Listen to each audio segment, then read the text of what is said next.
Mister ladies YouTube நேயர்கள் அனைவருக்கும் உங்களுடைய வெல்னஸ் குருஜியுடைய அன்பான வணக்கங்கள். தினசரி வாழ்க்கையில் பழக்கங்களாக நாம் செய்யக்கூடிய விஷயங்கள் உடலுக்கு ஆரோக்கியத்தை நல்குகிறதா இல்லையான்னு நம்மில் நிறைய பேர் பார்ப்பதே கிடையாது. நோய் ஏற்படும் போது மருத்துவத்தை நாடுவதும் மருத்துவர்களை நாடுவதும் மருந்துகளை நாடுவதும் நாம் செய்கின்ற வாழ்வியல் முறைகள் நமக்கு நோய்களை ஏற்படுத்துகிறது அப்படிங்கிற ஒரு புரிதலற்று இறைவனும் இயற்கையும் நமக்கு ஏதோ தீராத நோயை கொடுத்து விட்டதன் வருத்தத்தில் உடைந்து கொண்டிருப்பதும் மனிதனுடைய அறியாமையாக இருக்கிறத பார்க்குறோம். ஏன் இதை இவ்வளவு ஸ்ட்ராங்கான ஒரு ஸ்டேட்மெண்ட்டாக நான் சொல்கிறேன் தெரியுமா? இன்றைக்கி நம்ம வீட்டில் ஒரு 6 பேர் இருக்கக்கூடிய குடும்பங்களில் ஒருத்தராவது நெஞ்சு எரிச்சல் சார்ந்த நோயினால் அவதிப்படுறதை பார்க்குறோம். ஒருத்தராவது வயிறு உப்புசம் சார்ந்த நோயினால் அவதிப்படுவதை பார்க்கிறோம். 20லிருந்து 40 வயது இருக்கக்கூடிய ஒருவராவது வயிற்றுப்புண் குடல் புண்ணால் அவதிப்படுவதை பார்க்கிறோம். அது மட்டும் இல்லாமல் மலச்சிக்கல், ஜீரண மண்டலத்தில் ஏற்படுகின்ற நோய்கள், பதட்ட நோய்கள்னு சொல்லி விதவிதமான நோய்களுக்காக மருந்துகளை நாம் தேடிக்கொண்டிருக்கிறோம். ஆனால் நம்மில் நிறைய பேருக்கு தெரியாத ஒரு விஷயம், தினசரி வாழ்க்கையில் நாம் செய்யும் காலையில் எழுந்தவுடனே நாம் செய்யும் ஒரு தவறு நமக்கு இத்தனை நோய்களையும் கொண்டு வருகிறது அப்படிங்கிற ஒரு புரிதல் நம்மிடம் இல்லாமல் இருக்கிறது தான் ஒரு பரிதாபமான விஷயம். என்ன அப்படின்னு பார்த்தீங்கன்னா, காலை எழுந்த உடனேயே வெறும் வயிற்றில் காஃபி குடிக்கக்கூடிய ஒரு பழக்கம் இன்றைக்கு நம்மில் நிறைய பேரை நோயாளியாக்கி கொண்டிருக்கிறது அப்படிங்கிறத நம்ம புரிந்து கொள்ளவே இல்லை. நம்மாழ்வார் அவரோட ஒரு பேட்டியில் ரொம்ப அழகாக சொன்னார்.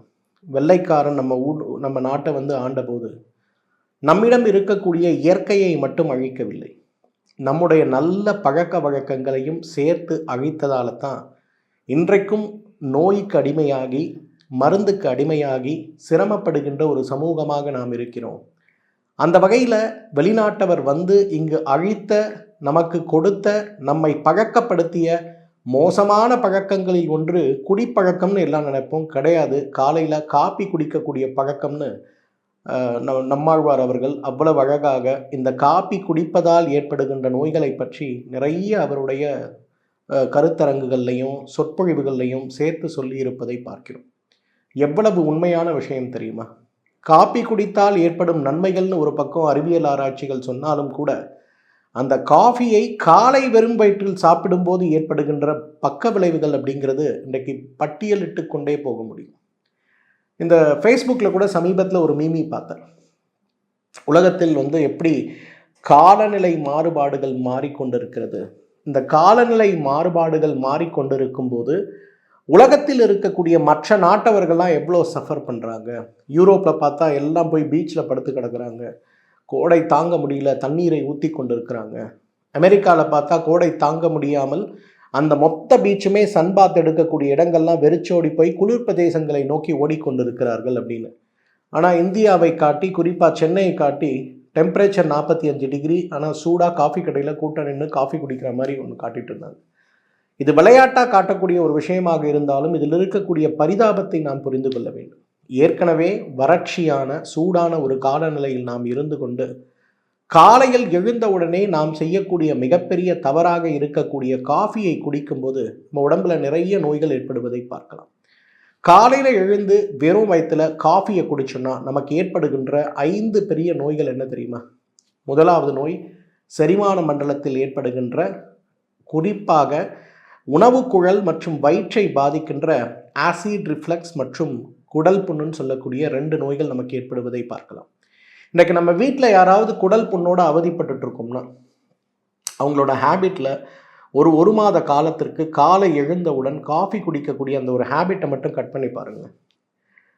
ஒரு மாதத்துலேயே அவங்களுடைய வலி, வேதனை, அவங்களுக்கு இருக்கக்கூடிய நெஞ்சு எரிச்சல், எந்த உணவை சாப்பிட்டாலும் எனக்கு நெஞ்செரிகிறது, வாய் எரிகிறது, வயிறு புண்ணாகிறதுன்னு சொல்லக்கூடிய சிரமங்கள் குறைந்து போயிருக்கிறத பார்க்க முடியும். இன்றைக்கு காலை எழுந்தவுடன் காஃபி குடிக்கும்போது காஃபியில் இருக்கக்கூடிய கேஸ்ட்ரின் சொல்லக்கூடிய ஒரு வகையான ஒரு என்சைம் நேரடியாக வயிற்றுக்குள்ளே போய் வயிற்றுக்குள்ளே இருக்கக்கூடிய அமிலத்தில் அது சேர்ந்த உடனேயே மிகப்பெரிய அளவில் வயிறு உபாதையை உருவாக்குறத பார்க்கணும். நிறைய பேர் சொல்லுவாங்க, காலையில் எழுந்து காஃபி குடித்தாதான் எனக்கு மோஷனே போகும்பாங்க. காலையில் எழுந்து சுடுதண்ணி குடித்தாலும் மோஷன் போகும். ஆனால் நம்ம காலையில் எழுந்து சுடுதண்ணி குடிச்சிட்டு மோஷன் போகிறதுக்கு ட்ரை பண்ணுறது கிடையாது. ஸோ முதல்ல நம்ம புரிஞ்சிக்க வேண்டியது என்ன? காலை எழுந்த உடனேயே உடலை பாதிக்கின்ற அந்த காஃபியை குடிக்கும்போது தீராத வயிறு சார்ந்த ஜீரண மண்டலம் சார்ந்த நோயாளியாகவே நீங்கள் ஆகிவிடுகிறீர்கள் அப்படிங்கிறத முதல்ல நம்ம புரிஞ்சுக்கணும். ரெண்டாவது, இன்றைக்கு பதட்ட நோய்ங்கிறது நம்ம எல்லாருக்குமே இருக்குது. இன்றைக்கி குழந்தையாகட்டும் பெரியவர்களாகட்டும் காஃபி குடிக்கக்கூடிய குடும்பங்களில் பார்த்தீங்கன்னா எப்போவுமே அந்த குழந்தைகளும் பெரியவர்களும் ஒரு பதட்டத்தோடவே இருக்கிறத பார்க்க முடியும், ஒரு ஆங்ஸைட்டியோடவே இருப்பாங்க. பொதுவாக காஃபி குடித்தா மூளையில் இருக்கக்கூடிய நிறைய ஹார்மோன்கள், குறிப்பாக செரட்டோனின் சார்ந்த விஷயங்கள் அதிகமாக சுரப்பதை நாம் பார்க்க முடியும். செரட்டோனின் என்னதான் புத்திசாலித்தனம் சார்ந்த, அறிவு சார்ந்த, ஞாபக சக்தி சார்ந்த விஷயங்களுக்கு தொடர்புடையதாக சொல்லப்பட்டாலும் கூட இன்றைக்கு பதட்டத்திற்கும் ஆங்ஸைட்டி நோயின்னு சொல்லக்கூடிய ஆங்ஸைட்டி டிசார்டருக்கும் மிகப்பெரிய அளவில் காரணமாக இருப்பது செரட்டோனினுடைய அதிகமான ஒரு சுரப்பு. மனச்சிதைவு நோயின்னு சொல்லக்கூடிய ஸ்கிசோஃப்ரினியா ஏற்படும் போதும் இன்றைக்கு மிகப்பெரிய அளவில் செரட்டோனின் சார்ந்த உற்பத்தி அதிகமாகிறது. அந்த செரட்டோனின் உற்பத்தியை குறைப்பது தான் இன்றைக்கு மனநோய்க்கு கொடுக்கக்கூடிய, குறிப்பாக மனச்சிதைவு நோய்க்கு கொடுக்கக்கூடிய ஒரு பழக்கமாக மருந்தாக இருக்கிறத பார்க்குறோம். ஆனால் காஃபி குடித்தா செரட்டோனின் அதிகமாகுங்கிறத நம்மில் நிறைய பேர் உணர்வது கிடையாது. இன்றைக்கு மனநோயாளியோடு இருக்கக்கூடிய ஒவ்வொரு குடும்பத்திலும், மனநோயோடு போராடி கொண்டிருக்கக்கூடிய ஒவ்வொருவரும் முதலில் நிறுத்த வேண்டிய பழக்கம் காலை நேரத்தில் காஃபி குடிக்கிறது தான். இது நமக்குள்ள ஒரு பெரிய கிளாரிட்டி தேவை. ஏன்னா இன்றைக்கு காஃபி குடிக்கிறத நம்ம நிறுத்தணும்னா நம்ம உடம்புல பெரும்பாலான நோய்கள் ஏற்படுவதற்கு வாய்ப்புகளே கிடையாது. இதை நம்ம நல்லா பார்த்துக்கணும்.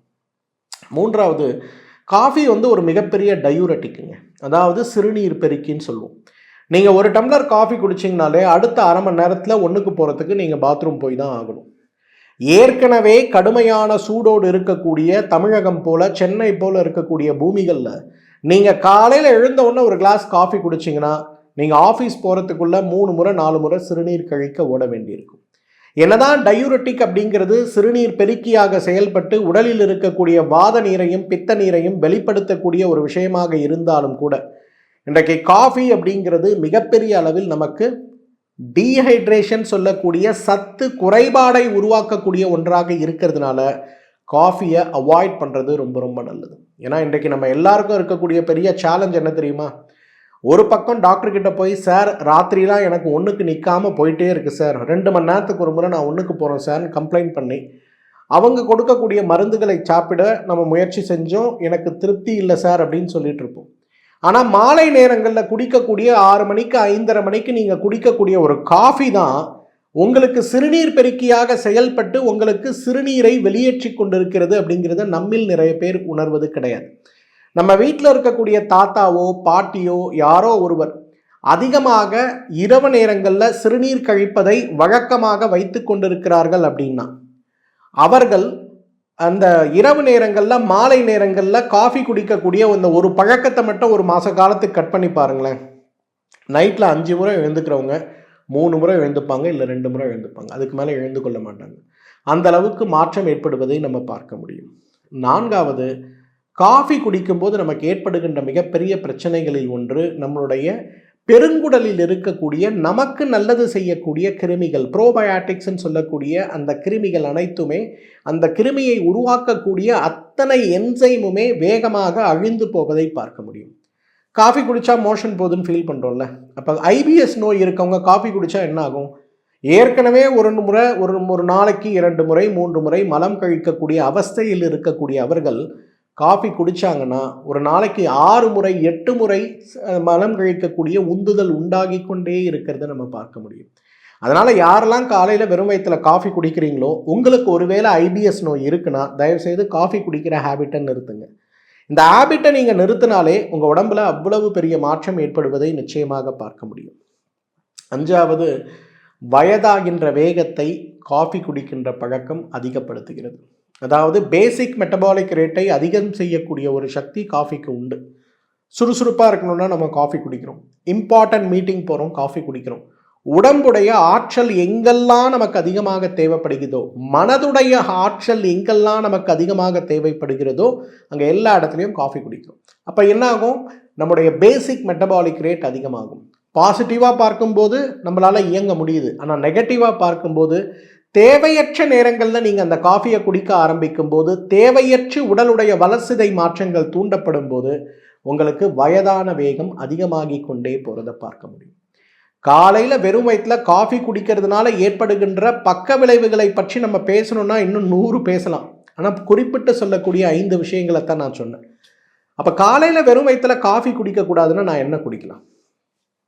7 நாளைக்கு 7 இயற்கை உணவுகள் சமையல் அறையில் இருக்கக்கூடிய பொருட்களை சாப்பிடும்போது உடலில் இருக்கக்கூடிய வாதம், பித்தம், கபம், உடலில் இருக்கக்கூடிய 7 தோஷங்கள், உடலுடைய 7 சக்கரங்கள், உடலுடைய 5 அவயங்கள், உடலுடைய 108 வர்மங்களும் பலமாகக்கூடிய அளவுக்கு சித்தர்கள் கொடையாக கொடுத்த 7 வகையான காலை நேர பானங்களை பற்றி இப்போ நான் உங்களுக்கு சொல்லித்தரேன். இந்த பழக்கத்தை மாற்றுங்க. காஃபி குடிக்கிறவங்க அடுத்த 1 மாதம் காஃபி குடிக்கிறத நிறுத்தும் போது பைத்தியம் பிடிச்ச மாதிரி இருக்கும். காலையில் எழுந்து காஃபி குடிக்காமல் ஆஃபீஸ் கிளம்பணுன்னா தூங்கி தூங்கி விழுவது போல இருக்கும். காஃபி எவ்வளவு போதையை கொடுக்கக்கூடிய பொருள் தெரியுமா? ஒரு குடிகாரன் மாலை நேரங்களில் குடிக்கின்ற பழக்கத்தோடு இருந்து திடீரென்று அந்த பழக்கத்தை தொடர முடியாமல் விடுகின்ற நிலை வரும்போது அடுத்த 6 மாத காலம் கை உதறல், மூளை வேலை செய்யல, இரவு தூங்கல, நிறைய பதட்டத்தோடு இருக்கக்கூடிய ஒரு சூழல் இருப்பார் இல்லையா? அத்தனை வகையான பழக்கங்கள் அவங்க விடும்போது ஏற்படுகின்ற அத்தனை விட்ராயல் சிம்டமையும் நம்ம உடம்புல உருவாக்கக்கூடிய ஒரு மோசமான பழக்கம் தான் காஃபி குடிக்கின்ற பழக்கம். மருத்துவ ரீதியாக இன்னைக்கு காஃபிக்கு 7 ஆல்டர்னேட்டிவ் நான் சொல்லித்தரேன். திங்கள்லிருந்து ஞாயிறு வரை ஒரு நாளைக்கு ஒரு உற்சாகபானமாக இல்லாமல் ஒவ்வொரு நாளும் ஒவ்வொரு வகையான சுவையான தீநீர் நம்ம சாப்பிட்டோம்னா நம்முடைய ஆரோக்கியம் மேம்படுவது மட்டும் இல்லைங்க, நோயற்ற வாழ்க்கையும் சாத்தியமான விஷயம்தான். முதல்ல வருவது நம்மளுடைய தமிழ் பாரம்பரியத்தில் நாம் சொல்லக்கூடிய சுக்கு மல்லி காஃபி. இன்றைக்கி நல்லா யோசிச்சு பாருங்களேன். எனக்கு ஞாபகம் இருக்குது, நாங்கள் ஒரு 30 வருஷத்துக்கு முன்னாடி எங்கள் ஊர்லேருந்து கிளம்பி திருவேற்காடு கோவிலுக்கு வருவோங்க. திருவேற்காடு கோவில் எங்களுடைய குலதெய்வங்களில் ஒன்றாக இருந்த கோவில். அப்போ அந்த கோவிலுக்கு நாங்கள் வரும்போது அந்த கோவிலுக்கு நாங்கள் வந்து இரவு கோவிலில் தங்கி காலை பொங்கல் வைத்து பூஜை செய்து அடுத்த நாள் தான் வருவோம். நான் சொல்கிறது 35-40 வருடங்களுக்கு முன்பு. அப்போ அந்த கோவிலுக்கு வரும்போது அந்த கோவிலில் கிடைக்கக்கூடியது இப்போ கிடைக்கிற மாதிரி காஃபி தூள் போட்ட காஃபி, டீலாம் கிடையாதுங்க. சுக்குமல்லி காஃபி மட்டும்தான் கிடைக்கும். அந்த குளிர்காலத்தில் நாங்கள் வந்து அங்கே தங்கும்போது கோவிலில் இருக்கக்கூடிய மண்டபங்களில் தான் தங்குவோம். அது எங்கள் பாட்டியோட ஒரு ஐதீகம். தங்கணும்னா வெளியில் எங்கேயும் அறையில் தங்கக்கூடாது, கோவில் கேம்பஸில் தான் தங்கணும்னு சொல்லி எங்களை தங்க வைப்பாங்க. அந்த மாதிரி நாங்கள் தங்கும்போது அந்த இடத்துல கிடைக்கக்கூடிய அந்த சுக்குமல்லி காஃபி, அதோடைய சுவையும் மனமும் இன்னும் எனக்கு நினைவு இருக்குது. 35 வருடங்களுக்கு பிறகும் நினைவு இருக்கிறது. அது மட்டும் இல்லை, கடலூர், பன்ருட்டி இங்கெல்லாம் நாங்கள் ட்ராவல் பண்ணும்போது அங்கெல்லாம் பார்த்தீங்கன்னா பெரும்பாலான பேருந்துகள் அந்த காலத்தெல்லாம் பஸ் ஸ்டாண்டில் போய் ஒரு 10 நிமிஷம் 20 நிமிஷம் நிற்கும்போது சுக்குமல்லி காஃபி தான் விற்பாங்க. கருப்பு காஃபி, சுக்குமல்லி காஃபி தான் கிடைக்குமே தவிர இப்போ கிடைக்கிற அளவுக்கு ரெடிமேட் காஃபி பொடிலாம் அந்த காலத்தில் கிடையாது. அப்போ அதை சாப்பிட்ட சமூகமாக நாம் இருக்கும்போது நமக்கு பித்த நோய்கள் வருவது கிடையாது. தலைவலி, ஒற்றை தலைவலி, செரிமான நோய், வயிறு எரிச்சல், வயிறு உப்புசம், பித்தப்பை கற்கள், இதெல்லாம் இப்போ தானே நீங்கள் கேட்குறீங்க. 30 வருஷத்துக்கு முன்னாடி யாரையாவது பார்த்துருப்பீங்களா? உங்கள் குடும்பத்திலேயே ஒரு அல்சர் நோயாளி இருந்தால் பெரிய விஷயமா இருக்கும். உங்கள் குடும்பத்தில் ஒருத்தருக்கு வயிறு ஆப்ரேஷன் பண்ணாங்கன்னா பெரிய விஷயமா இருக்கும். ஏன்னா சுக்குமல்லி காஃபிங்கிறத காலை எழுந்த உடனேயே 4 பொருள் தான் அதில் தேவை. சுக்கு, மல்லி, ஜீரகம், மிளகு. ஒரு கரண்டி சுக்குப்பொடி, ஒரு கரண்டி மல்லிப்பொடி, ஒரு கரண்டி ஜீரகப்பொடி, 1/4 கரண்டி மிளகு. இதை ஒரு டம்ளர் தண்ணியில் போட்டு நல்லா கொதிக்க வச்சு வடிகட்டி அதில் கருப்பட்டியோ அல்லது நாட்டு சர்க்கரையோ அல்லது வெல்லமோ போட்டு கொடுக்கக்கூடிய சுக்குமல்லி காஃபி. இதை குடித்தா உங்களுக்கு திங்கள் கிழமை அன்று நீங்கள் இதை குடிச்சிங்கன்னா இந்த மண்டே ப்ளூன்னு சொல்லக்கூடிய வேலைக்கு போகணுமா வேணாமா, ஸ்கூலுக்கு போகணுமா வேணாமான்னு இருக்கக்கூடிய இந்த நிலை படிப்படியாக மாறிக்கொண்டே வருவதை பார்க்க முடியும். இந்த சுக்குமல்லி காஃபியை பொறுத்தவரையில் ஏன் அபிரிதமான ஒன்றுன்னு நான் சொல்கிறேன்னா, ஜீரண மண்டலத்துக்கு நல்லது, செரிமானமின்மைக்கு நல்லது, பசி எடுக்க நல்லது, உடல் கழிவு நீங்க நல்லது, உடலில் இருக்கக்கூடிய நோய் எதிர்ப்பு சக்தி மண்டலம் சொல்லக்கூடிய நம்ம லிம்பாட்டிக் சிஸ்டம், இந்த நிணநீர் மண்டலங்களை பலப்படுத்த நல்லது. அது மட்டும் இல்லாமல் உடலில் இருக்கக்கூடிய அத்தனை கழிவுகளையும் நீக்க நல்லது சுக்குமல்லி காஃபி. ஸோ காஃபிக்கு பதிலாக நம்ம திங்கக்கிழமையில் சாப்பிட வேண்டியது சுக்கு மல்லி காஃபி. செவ்வாய்க்கிழமை செம்பருத்தி குடிநீர். இந்த செம்பருத்தி குடிநீர் வந்து இன்னைக்கு தமிழ் மக்களால் மறக்கப்பட்ட ஒரு அழகிய பானம்னு சொல்லலாம். இரத்த அழுத்தத்தை குறைக்க, மன அழுத்தத்தை குறைக்க, மாதவிலக்குகளில் ஏற்படுகின்ற கோளாறுகளை மாற்ற, உடலில் ஏற்படுகின்ற ஹார்மோன் கோளாறுகளை குறைக்க, மனதிற்கு திருப்தி கொடுக்க, மன மகிழ்ச்சியை தர செம்பருத்தி தீநீர் மிகச்சிறந்தது. ஒரு 4 செம்பருத்தி பூ எடுங்க, ஒரு கிளாஸ் தண்ணியில் போடுங்க, நல்லா கொதிக்க வைங்க, இல்லை நசுக்கி போட்டு கொதிக்க வைங்க, வடிகட்டி எடுங்க, கொஞ்சம் தேனோ பனங்கற்கண்டோ போட்டு சாப்பிடுங்க. இந்த செம்பருத்தி தீநீரை நீங்கள் தொடர்ந்து சாப்பிடும்போது தலைமுடி பிரச்சனை, முகத்தில் ஏற்படுகின்ற பரு சார்ந்த பிரச்சனை, முகத்தில் ஏற்படுகின்ற கரும்புள்ளிகள் சார்ந்த பிரச்சனை, முக அழகு சார்ந்த பிரச்சனை, தோல் நோய்கள் பிரச்சனை, இரத்த சுத்தி வரை உங்களுக்கு சுலபமாகவே நடப்பதற்கு செம்பருத்தி தீநீர் ஒரு மிகச்சிறந்த மருந்துன்னு சொல்லலாம். எப்படி சுக்குமல்லி காஃபி அப்படிங்கிறது நம்ம உடம்பில் இருக்கக்கூடிய பித்தம் சார்ந்த வாதம் சார்ந்த கழிவுகளை வெளியேற்றி நம்மை ஆரோக்கியப்படுத்துகிறதோ, அதே போல செம்பருத்தி குடிநீர் இரத்த தாதுவை சுத்தம் செய்து இரத்த நோய் இல்லாமல் தொற்றுக்கள் இல்லாமல் நம்ம வாழ வைக்கும். திங்கக்கிழமைங்கிறது சுறுசுறுப்பு, செவ்வாய்க்கிழமைங்கிறது மன மகிழ்ச்சிக்காக, புதன்கிழமை இன்றைக்கு எண்ணெய் தேய்த்து குளிக்க வேண்டிய நாள். செவ்வாய்க்கிழமை பெண்கள் எண்ணெய் தேய்த்து குளிக்கணும், புதன்கிழமை ஆண்கள் எண்ணெய் தேய்த்து குளிக்கணும். அப்போ ஆண்கள் எண்ணெய் தேய்த்து குளிக்கும் போது அந்த இடத்துல மருதம்பட்டை தீநீர் ஒரு சிறந்த மருந்து. மருதம்பட்டையுடைய மருத்துவ பயன்களை 1000 முறை இல்லை 1,00,000 முறை நான் நிறைய நேரலைகளில் சொல்லியிருக்கேன். இன்றைக்கு ஒரு மனிதன் ஆயுளோடு வாழ வேண்டும், மகிழ்ச்சியாக வாழ வேண்டும், இளமையாக வாழ வேண்டும், நோயற்று வாழ வேண்டும், இந்த ஜென்மத்தில் நாம் அடைய விரும்பிய அனைத்து கோல் சொல்லக்கூடிய நம்முடைய குறிக்கோள்களை அடைய வேண்டும் அப்படின்னா, இறைவனுடைய ஆசைக்கு பிறகு நம்ம உடல்ல அந்த குறிக்கோள்களை அடைய உதவி செய்யக்கூடிய மிகச்சிறந்த மருந்து எது தெரியுமா? மருதம்பட்டை தான். இன்னைக்கு மருதம்பட்டைலாம் இறைவன் சிவனே நமக்கு கொடுத்த வரம்னே நம்ம சொல்லலாம். அன்றைக்கு ஒரு இதயத்திற்கு நீங்கள் ஒரு ஆற்றலை கொடுத்துட்டீங்கன்னு வச்சுங்களேன், உங்களுக்கு மனம் சார்ந்த ஆத்மா சார்ந்த உடல் சார்ந்த நோய்கள் எதுவுமே ஏற்படாது.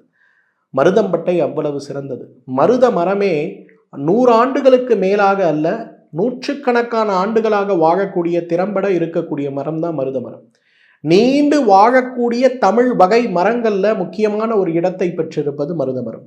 அப்போ அதிலிருந்து கிடைக்கக்கூடிய மரப்பட்டையை எடுத்து ஒரு 300 மில்லி தண்ணீருக்கு 5 கிராம் அளவுக்கு போட்டு கொதிக்க வைத்து 100 மில்லியாக குறைத்து வடிகட்டி காலை ஒரு வேளை உணவுக்கு முன்பு, மாலை ஒரு வேளை உணவுக்கு முன்பு நம்ம எடுத்துக்கொள்ளும் போது என்னாகும்?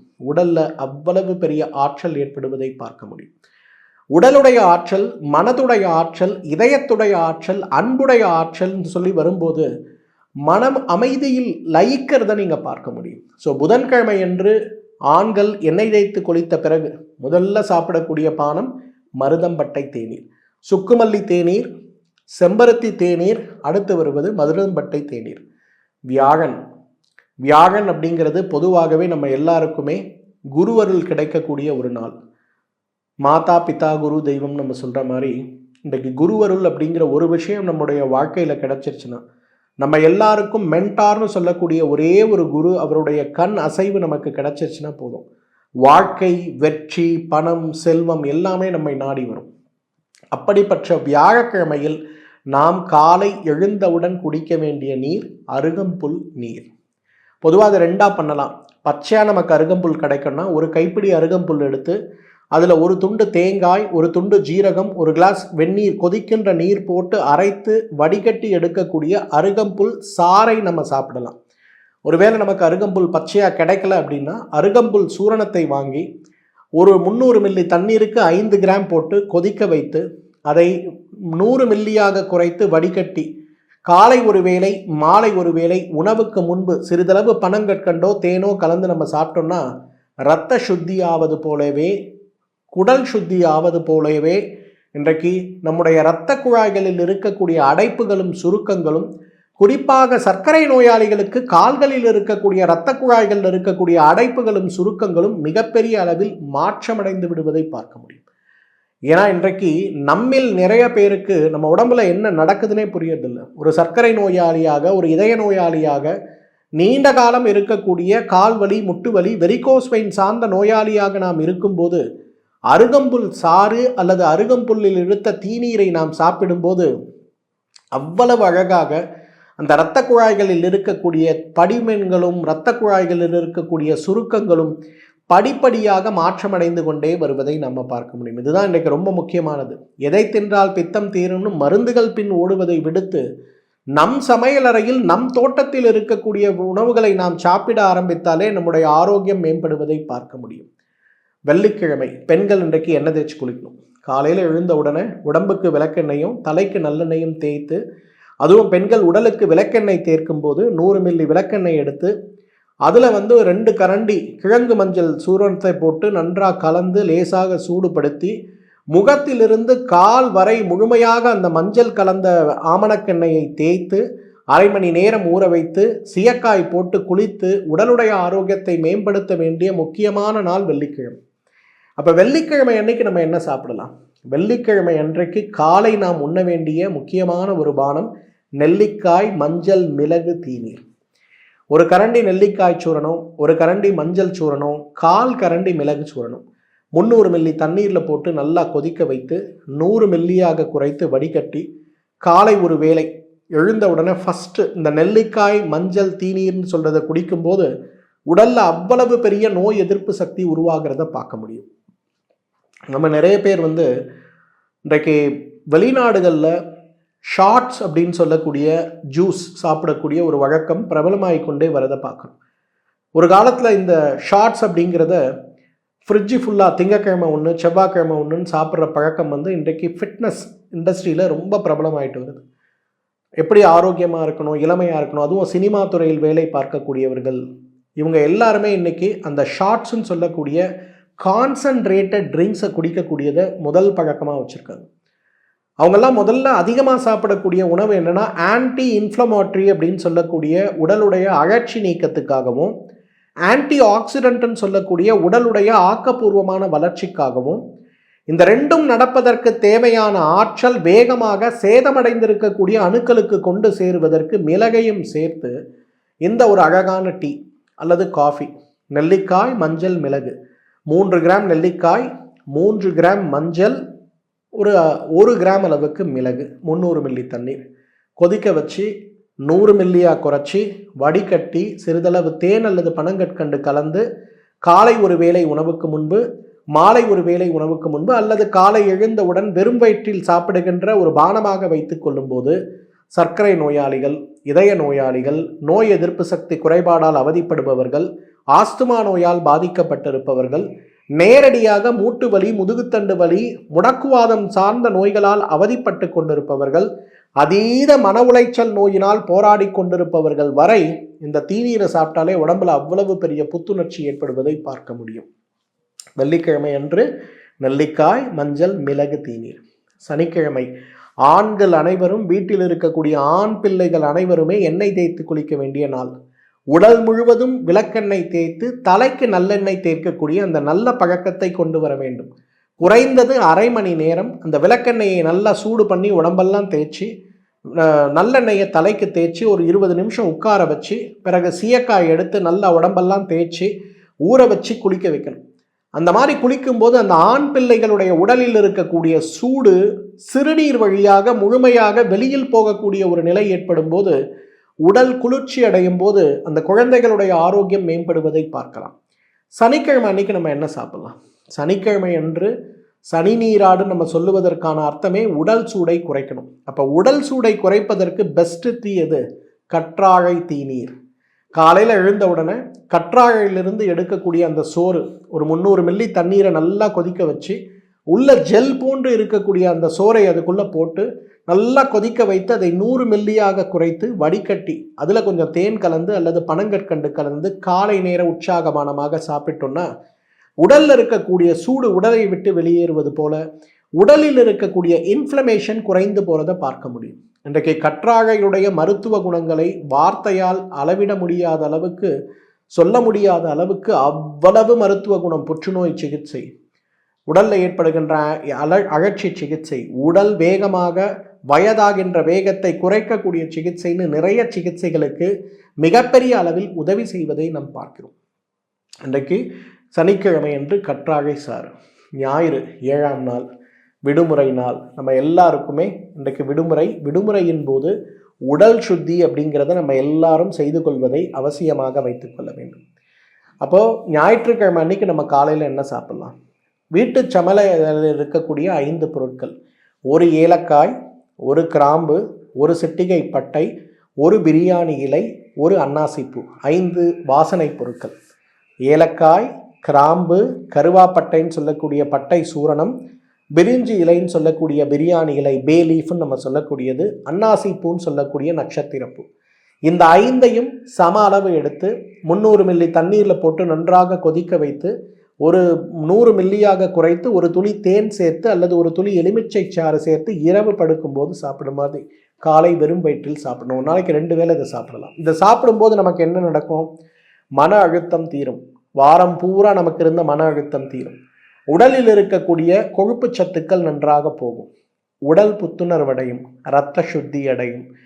ஞாயிறு அன்று நாம் சாப்பிடுகின்ற உணவு பெரும்பாலும் விடுமுறை சார்ந்த ஹெவி டயட்டாக இருக்கும்போது காலையில் நாம் சாப்பிடுகின்ற இந்த ஏலக்காய், பட்டை, கிராம்பு, இலை, நட்சத்திரப்பூ சேர்ந்த இந்த ஒரு பானம் பெரிய அளவில் நம்முடைய ஜீரண மண்டலத்தை தூண்டி நம்ம ஆரோக்கியத்தை மேம்படுத்தி விடுவதை பார்க்க முடியும்.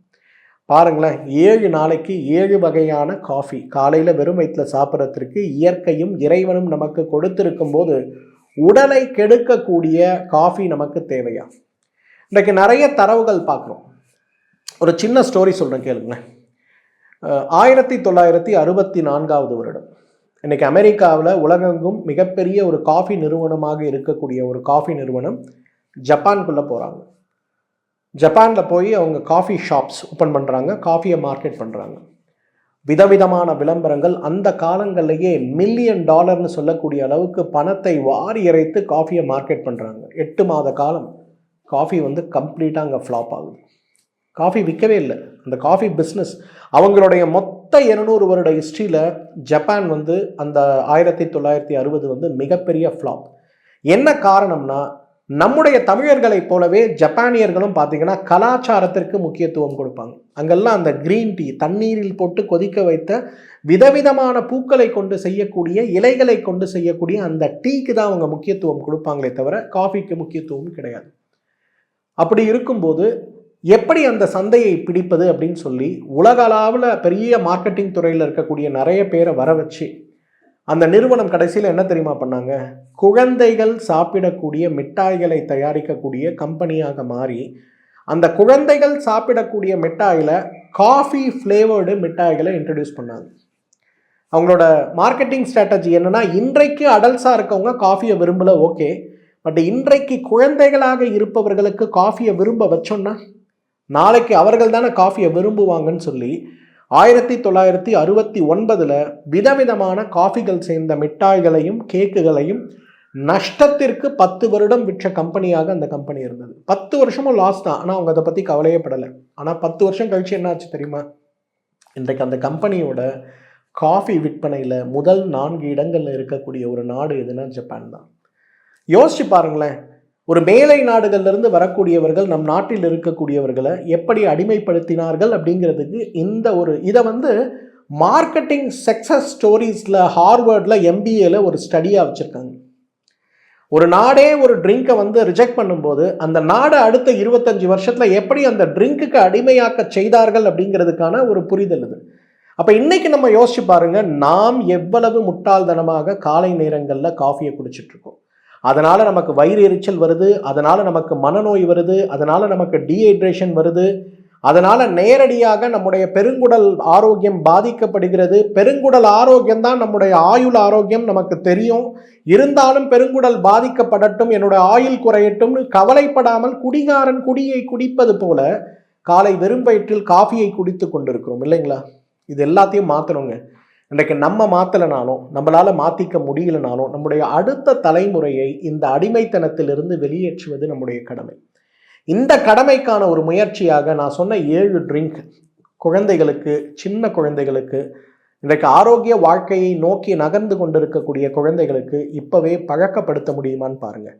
எப்படி ஜப்பானில் அந்த அமெரிக்கன் கம்பெனி 10 வருட போராட்டம் செய்து காஃபியை அவங்களோட கல்ச்சருக்குள்ளே கொண்டு போனாங்களோ, அதே போல் ஏன் இன்று நாம் 10 வருட போராட்டம் செய்து நம்முடைய தலைமுறையை காஃபியிலிருந்து விடுவித்து வெளியில் கொண்டு வர முடியாது? நினைத்தால் முடியும் இல்லைங்களா? அதற்கு முழு உதாரணமாக முதல்ல நாம மாறணும். இன்னைக்கு யாரெல்லாம் காஃபி குடிச்சிட்ருக்கோம், முதல்ல ஒரு மாதத்துக்கு ட்ரையல் பீரியட் காஃபியை ஒதுக்குங்க. இந்த காஃபியை ஒதுக்கின பிறகு இந்த 1 மாத காலத்தில் உங்களோட டைஜஷனில் என்ன மாற்றம், உங்களோட தூக்கத்தில் என்ன மாற்றம், உங்களுக்கு அடிக்கடி ஒன்றுக்கு போகிறதுல என்ன மாற்றம், உங்களுடைய மன அழுத்தத்தில் என்ன மாற்றம், உங்களோட மலம் கழிப்பதில் என்ன மாற்றம், மலச்சிக்கல் இல்லாமல் இருக்கா, ஐபிஎஸ் இல்லாமல் இருக்கா, என்ன மாற்றம், இது எல்லாத்தையும் நோட் பண்ணுங்க. நிச்சயமாக சொல்கிறேன், நீங்கள் சாப்பிட்டு கொண்டு இருக்கக்கூடிய மருந்துகளுடைய தேவை 50% ஒரே மாதத்தில் குறைந்து போவதை பார்க்க முடியும். இதுக்கான முயற்சிக்கு நீங்கள் ஆல்டர்னேட்டிவாக ஏதாவது தேடணுமா? அவசியமே இல்லை. நான் சொன்ன எல்லாமே வீட்டில் இருக்குது. நெல்லிக்காய் வீட்டில் இருக்குது, மஞ்சள் இருக்குது, மிளகு இருக்குது, ஏலக்காய் இருக்குது, கிராம்பு இருக்குது, பட்டை இருக்குது, இலை இருக்குது, நட்சத்திர பூ இருக்குது, அருகம்புல் நமக்கு கிடைக்கக்கூடியது தான், சுக்குமல்லி காஃபி நம்ம எல்லாருக்கும் போட தெரிஞ்சது தான், செம்பருத்தி நமக்கு கிடைக்கும், வேறு என்ன வேணும், சோற்றுக்கற்றாழை நமக்கு கிடைக்கக்கூடியது தான். சுலபமாக விலையில்லாத உணவாக மருந்தாக இருக்கக்கூடிய இந்த தேநீரை நாம் சாப்பிட ஆரம்பித்தாலே நம்முடைய ஆரோக்கியம் மேம்படும். இதை எடுப்பதற்கு, இதை செய்வதற்கு மனமாற்றம் ஒன்றுதான் தேவை. அந்த மாற்றத்திற்கு நீங்கள் தயாராங்கிறது தான் இன்றைக்கு கேள்வி. இந்த வீடியோ உங்கள் எல்லாருக்கும் பயனுள்ளதாக இருக்கும் நிச்சயமாக நான் நம்புகிறேன். இன்றைக்கு ஆரோக்கியத்திற்கான வழி மருந்துகள் கிடையாது, மருத்துவமனைகள் கிடையாது, மருத்துவர்கள் கிடையாது. உங்கள் வீட்டு சமையலறையிலிருந்து தான் அதை ஆரம்பிக்கணும். அதை ஆரம்பிப்பதற்கு இந்த வீடியோவை உங்களோட கம்யூனிட்டியில், உங்களோட ஃபேஸ்புக் குரூப்பில், உங்கள் வாட்ஸ்அப் குரூப்பில் எல்லாத்தையும் ஷேர் பண்ண முடியுமான்னு பாருங்கள். மேலும் இந்த வீடியோ சார்ந்த சந்தேகங்கள் உங்களுக்கு ஏதாவது இருக்குன்னா இந்த வீடியோவோட கமெண்ட் செக்ஷனில் எங்கிட்ட உங்களோட கேள்விகளை கேட்க முடியுமான்னு பாருங்கள். அது எனக்கு நேரம் கிடைக்கும் போது அதுக்கு பதிலளிக்கிறேன். மேலும் 100 நாட்கள் தொடர்ந்து இந்த மாற்றத்தை செய்த பிறகு உங்களுடைய ஆரோக்கியத்தில், உங்களுடைய மருந்துகளுடைய தேவையில் உங்களுக்கு இருக்கக்கூடிய மாற்றங்கள் என்ன, அந்த மாற்றங்கள் பாசிட்டிவாக மாற்றி இருக்கு அப்படிங்கிறதையும் உங்கள் அனுபவங்களையும் தவறாமல் என் கூட ஷேர் பண்ணிக்கோங்க. மீண்டும் சந்திப்போம். நன்றி, வணக்கம்.